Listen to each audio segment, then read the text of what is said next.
என்னதான் Royal Enfield நம்மளுக்கு எல்லாத்துக்கும் ஒரு எமோஷனாக இருந்தாலும், ஆனால் இந்த வண்டி ஜாவா ஒரு இன்ஜினியரிங் மார்வல். வாரில், ரேலியில், ஆஃப் ரோட்லன்னு எங்கே போட்டு இந்த வண்டியை டார்ச்சர் பண்ணாலும் இந்த வண்டி பயங்கரமாக பர்ஃபார்ம் பண்ணும். இந்த ஜாவா 250 இப்படி சொன்னால் உங்களுக்கு எல்லாம் தெரியுமான்னு தெரியல. அதான் ரெட்ரோ ஜாவா. அவ்வளோ பியூட்டிஃபுல்லான ஒரு வண்டி அது.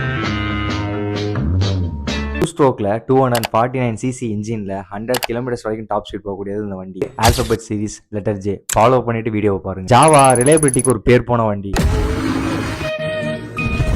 க்ளீன் பண்ணுற கஷ்டம் ஜாவாவில் கொஞ்சம் கம்மி. ஏன்னா 1930ஸ்லேயே ஜாவா அவங்களோட வண்டிஸில் எல்லாமே என்க்ளோஸ் செயின்ஸ் கொடுக்க ஆரம்பிச்சிட்டாங்க. இப்போ வர மாடல்ஸும் சும்மா சொல்லிடக்கூடாது. Jawa 42, Jawa 42 FJ, Jawa Perak, Jawa பாபர்னு சொல்லிட்டே போகிறோம். வண்டிலாம் பார்க்கவும் நல்லாயிருக்கும், ஓட்டவும் நல்லாயிருக்கும்.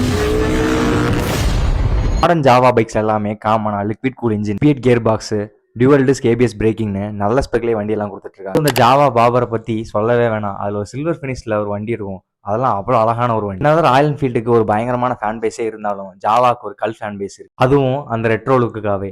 எப்படியும் ஜாவாவை பிடிச்ச ஃப்ரெண்டு உங்கள் கேங்கில் ஒருத்தர் இருப்பான். அவனுக்கு இந்த வீடியோவை ஷேர் பண்ணி விடும். அடுத்த லெட்டரில் பார்ப்போம் ஆல்பபெட் சீரிஸ். முக்கியமாக ஃபாலோ பண்ணி வச்சுக்கோங்க, அப்போ தான் வீடியோ வரும்.